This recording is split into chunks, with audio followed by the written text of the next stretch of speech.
Dan orang langsung tahu bahwa karena Erlangga pemimpin KIB dan KIB masih samar-samar kemana arahnya itu, mungkin masih ke Ganjar segala macam, maka mesti dikerjain. Jadi kita bisa lihat urutan KIB itu berantakan itu mulai dari Soeharto Monoarfa, sekarang Erlangga tuh.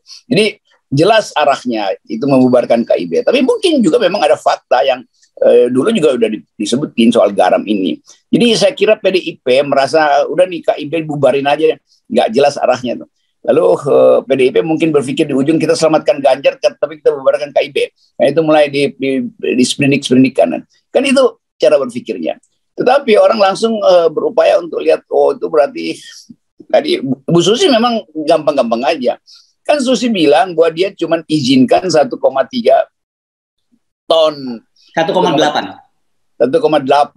Ya. Tapi Menteri Perindustrian lakukan 2 kali lipat dari itu. 3,7. Ya, jadi 3,7. Ya. Jadi ya Susi dipanggil untuk menerangkan kenapa Anda kasih 1,8, terus Menteri Perindustrian bikin 3,7 kan. Susi kira-kira mau bilang begitu, tapi ya udah karena Susi juga dianggap sebagai sedikit melawan arus pada saat dia keluar, lalu mulai diganggu-ganggu juga. Tapi udah kita anggap aja itu bagian yang pasti terjadi karena jarang menteri yang nggak ada komorbid. Nah, buat saya Erlangga harusnya cepat-cepat ambil alih isu itu sebelum dia menjadi isu politik. Kan ini sebetulnya isu politik, yaitu mengincar KIB. Itu soalnya tuh.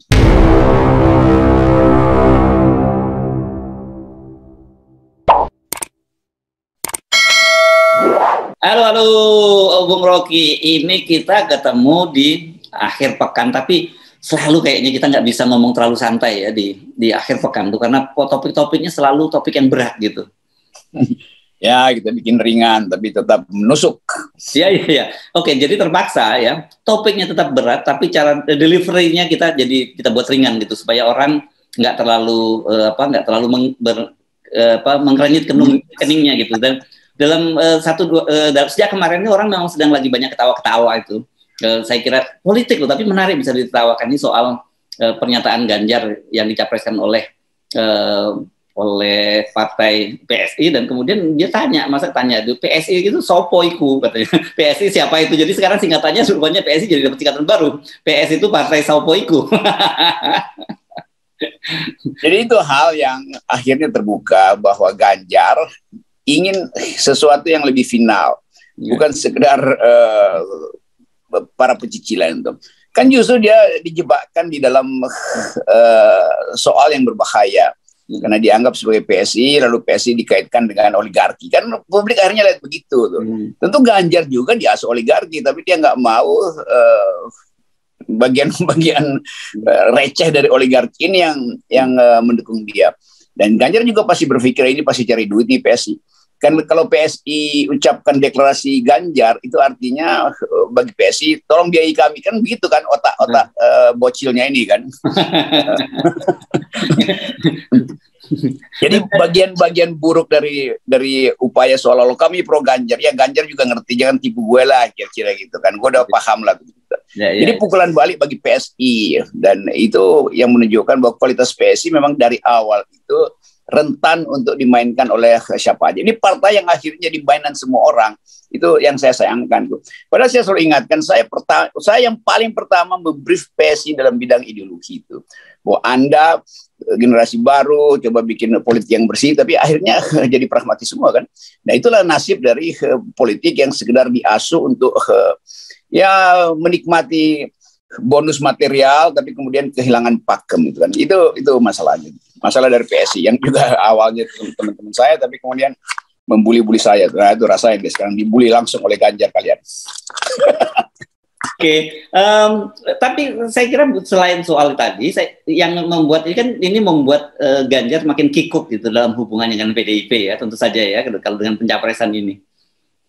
Itu poinnya kan Ganjar selalu ingin tunggu sinyal.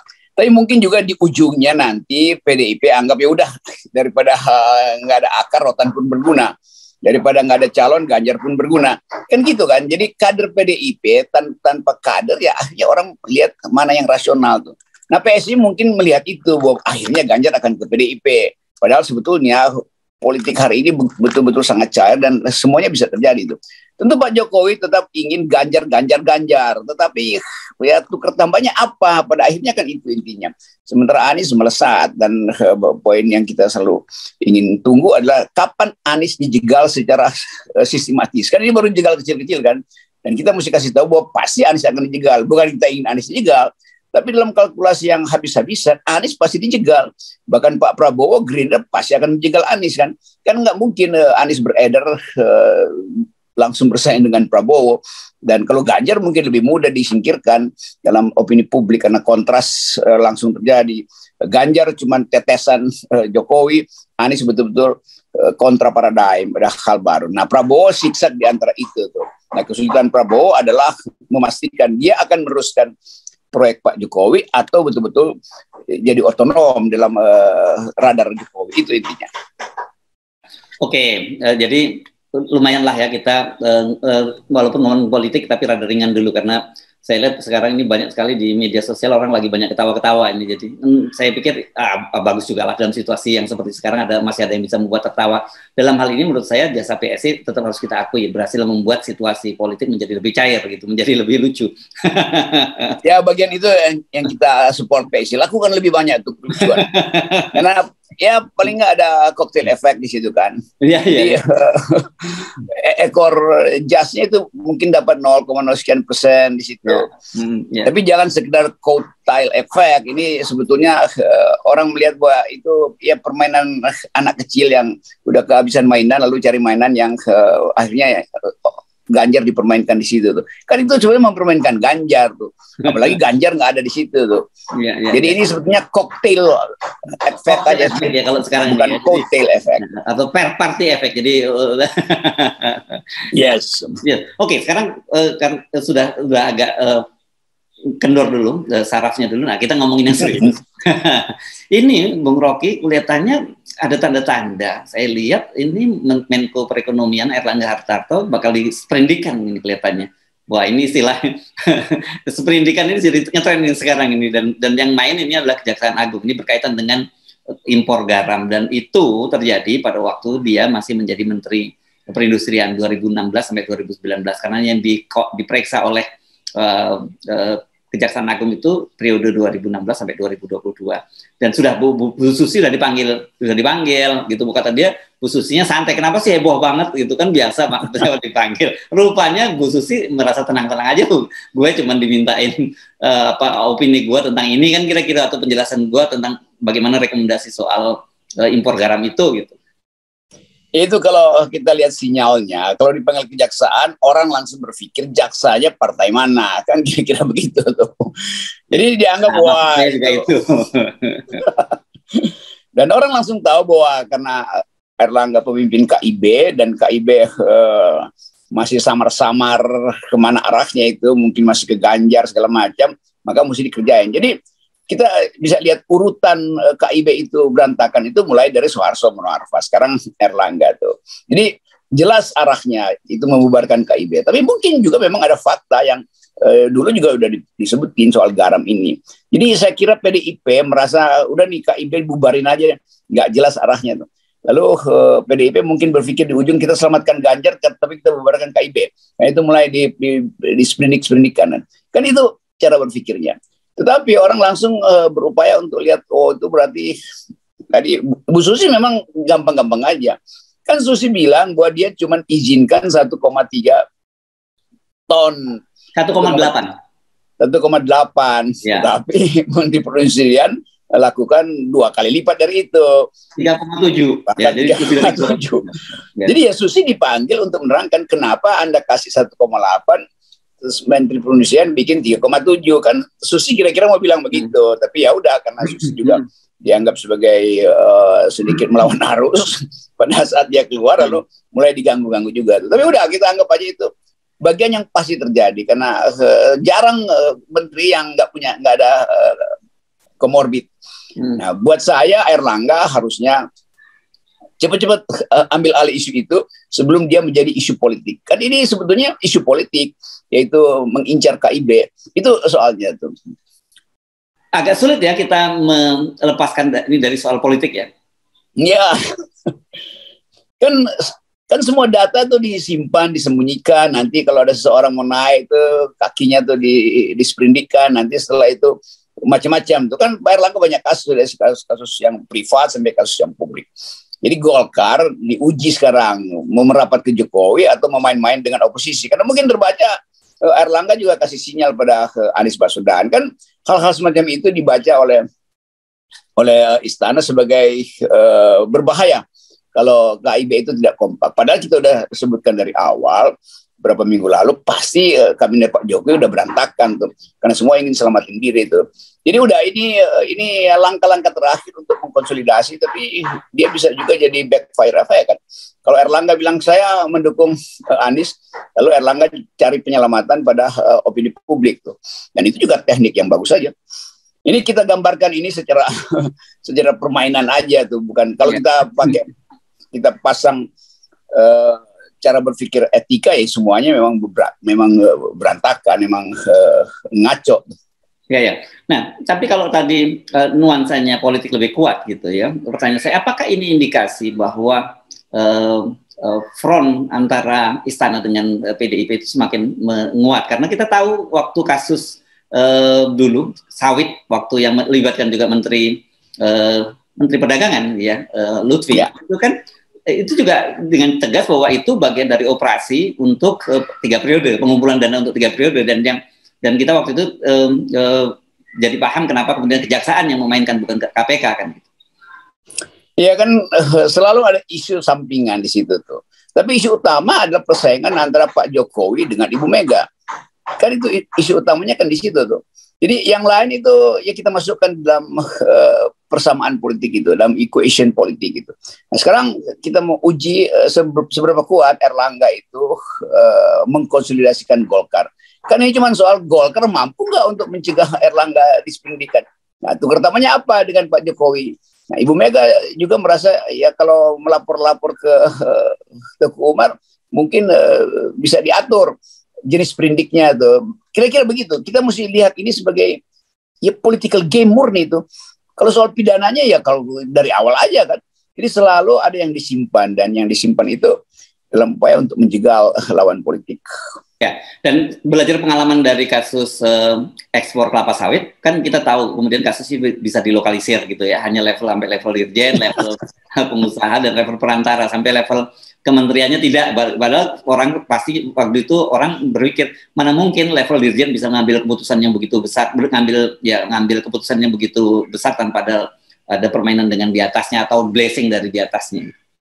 Iya, Pak Erlangga udah berkali-kali juga alami hal yang sama.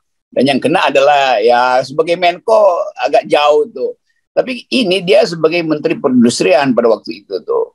Dan kesaksian Ibu Susi ya tentu harus dianggap sebagai kesaksian yang memberatkan Pak Erlangga kan. Kan itu soalnya. Tapi juga pasti ada variabel lain yang lagi ditunggu oleh kejaksaan tuh. Jadi baru membuka peta tuh, dan saya katakan tadi ujian utamanya adalah kegigihan Golkar untuk bertahan atau keluar dari kabinet. Nah, kalau Erlangga misalnya dalam prosesnya akhirnya keluar, dia akan dielulukan juga oleh oposisi itu. Karena dianggap bahwa ini tekanan politik, bukan kriminal murni itu. Oke, tapi kalau kita belajar berkaca dari kasus ekspor kelapa sawit, Anda memperkirakan seperti apa ini nantinya, endingnya ini? Ya, negonya belum selesai itu. Kalau negonya selesai, pasti mesti ada yang dihukum, tapi nggak bakal kena pada Erlangga tuh. Kan harus dianggap bahwa ada dirjen atau macam-macam lah tuh. Ya. Oke, jadi ini akan menarik juga. Tapi gini, jangan terlalu berharap banyak juga seperti dalam kasus ekspor kelapa sawit ya. Pada waktu itu kita berpikir, wah ini bakal seru nih, bakal sampai di level pengambil kebijakan dalam hal ini di kabinet. Tapi ternyata kemudian ya di belakang layar kita paham pasti akan ada terjadi semacam itu, lego-lego tadi, dan kemudian dilokalisir hanya sampai level dirjen saja. Ya mungkin ada persaingan yang lebih sublim, lebih tak terlihat. Erlangga mungkin lagi bersaing dengan beberapa menteri teknisnya yang merasa bahwa Erlangga kok nggak dukung seseorang yang lagi sibuk bikin TikTok misalnya tuh.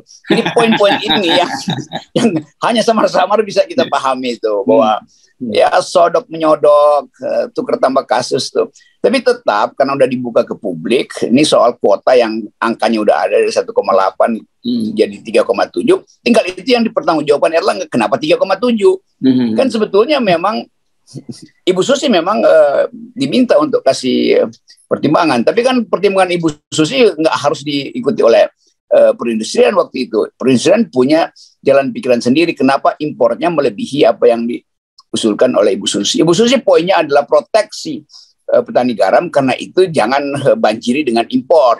Nah, berarti perindustrian juga melihat hal yang sama, tapi kebutuhannya mungkin lain.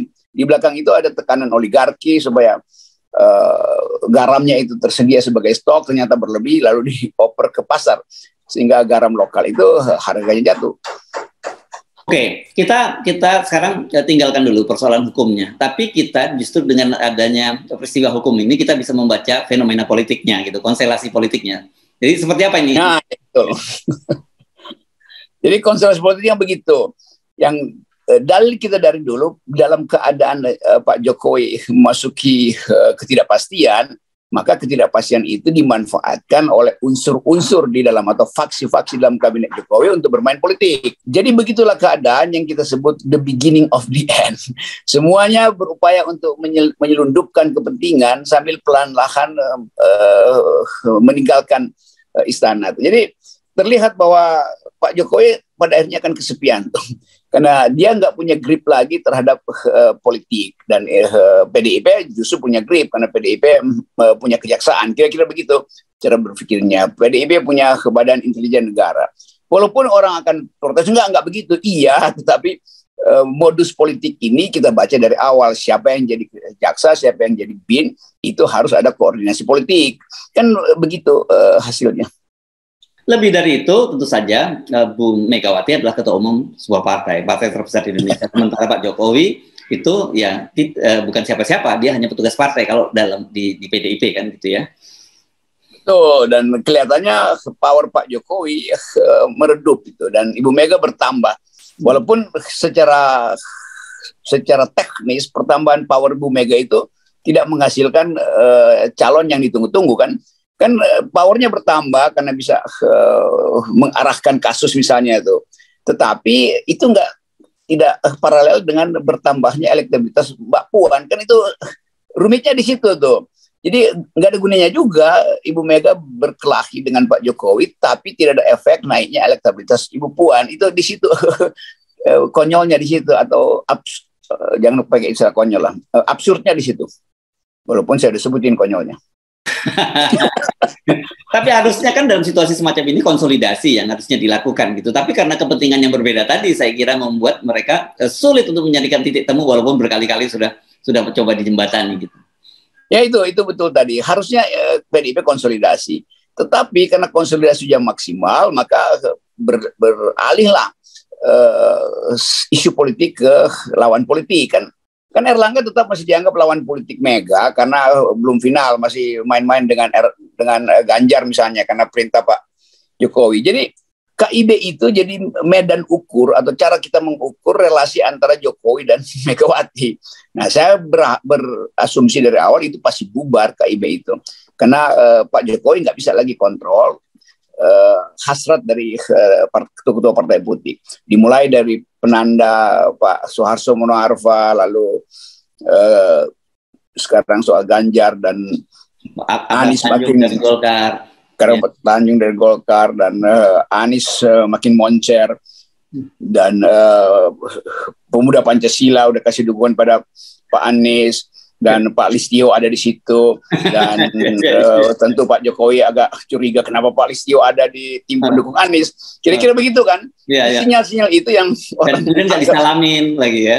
Ya mungkin karena Pak Listio hadir di forum, kan itu sebetulnya pemuda Pancasila mendeklarasikan Anies, lalu Pak Listio ada di situ, lalu Pak Jokowi menganggap kenapa Pak Listio Kapolri yang harusnya netral ada di pihak pemuda Pancasila, yang berarti Pak Listio mendukung Anies. Itu kan kecurigaan yang muncul itu.